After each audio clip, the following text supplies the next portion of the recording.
15.5 বছর কারাভোগের পর ছাড়া পেলেন 178 জন সাবেক বিডিআর জওয়ান। এর মধ্যে গাজীপুরের কাশিমপুর কারাগার থেকে মুক্তি পেয়েছেন 126 জন। বাকি অর্ধশতাধিক সাবেক বিডিআর সদস্য কাশিমপুর কারাগার থেকে বের হয়েছেন। জামিনের কাগজপত্র যাচাই বাছাইয়ের পর একে একে তাদের ছাড়া হয়। এ সময় ফুলেল শুভেচ্ছায় তাদের বরণ করে নেন স্বজন ও শুভাকাঙ্ক্ষীরা। পিলখানা হত্যাকাণ্ডের ঘটনায় করা বিস্ফোরক মামলায় জামিন পাওয়া এই 178 আসামির জামিননামা গতকাল কেরানীগঞ্জ ও কাশিমপুর কারাগারে পৌঁছায়। সেসব জামিননামা যাচাই বাছাই শেষে অন্য কোনো মামলায় আটক আদেশ না থাকায় তাদের জামিনে ছেড়ে দেওয়া হয়েছে।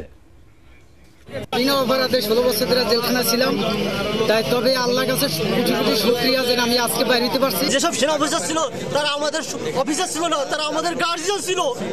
আমরা তাদেরকে মাপতে পারি না।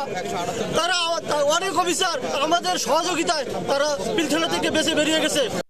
এর অনুভূতি আল্লাহ আজকে বাইর করছে ভাই, মুখের উপরে আপনাদের উসিলায় বা ছাত্রদের উসিলায় আজকে আমরা বাইর হয়েছি। 16টি বছর আমাকে কে ফিরিয়ে দিবে?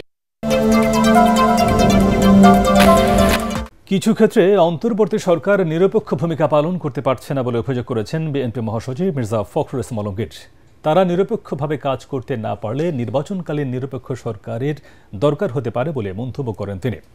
69-এর গণঅভ্যুত্থানের মহানায়ক শহীদ আসাদের শাহাদাত বার্ষিকী উপলক্ষে জাতীয় প্রেসক্লাবে আয়োজিত আলোচনা সভায় মির্জা ফখরুল এসব কথা বলেন। অন্তর্বর্তী সরকারকে নিরপেক্ষভাবে দায়িত্ব পালনের আহ্বান জানিয়ে বিএনপি মহাসচিব বলেন, ন্যূনতম সংস্কার করে নির্বাচন দিয়ে জনপ্রত্যাশা পূরণ করতে হবে। তিনি বলেন, গণ অভ্যুত্থানের পর অন্তর্বর্তী সরকারের প্রতি জনগণ অত্যন্ত আশাবাদী, কিন্তু নির্বাচন বিলম্বিত হলে দুর্বৃত্তরা আবারও মাথা চাড়া দিয়ে উঠবে। বর্তমান অস্থির পরিস্থিতি থেকে উত্তরণে যত দ্রুত সম্ভব নির্বাচনের বিকল্প নেই বলে মন্তব্য করেন মির্জা ফখরুল। 250-টিরও বেশি ডিজাইন অপশন নিয়ে ওয়ালটন স্মার্ট ফ্রিজ, বোঝে আপনার প্রয়োজন।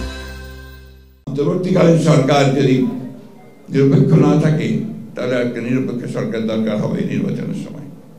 আমি কথাটা বলতে কারণ আছে, কারণ আমরা দেখছি যে বেশ কিছু বিষয়ে অন্তর্বর্তীকালীন সরকার নিরপেক্ষতা পালন করতে পারছেন না। আমি তাই অনুরোধ করব, আমি প্রত্যাশা করব যে আমরা আশা করি যে অন্তর্বর্তীকালীন সরকার তারা সেই নিরপেক্ষতা পালন করবেন এবং দেশে যে সংকট আছে সেই সংকট থেকে দেশকে মুক্ত করবার জন্য তারা কাজ করবেন। ন্যূনতম যে সংস্কার হচ্ছে নির্বাচন কেন্দ্রিক, সেই সংস্কারগুলো করেই আমাদের অতি দ্রুত নির্বাচনের পথে যাওয়া উচিত। সেনাবাহিনী প্রধান জেনারেল ওয়াকারুজ্জামান বলেছেন, গত কয়েক বছর ধরে সেনাবাহিনীতে আধুনিক প্রযুক্তি নির্ভর যুদ্ধাস্ত্র ও সরঞ্জাম সংযোজনের মাধ্যমে বাহিনীর সক্ষমতা বেড়েছে।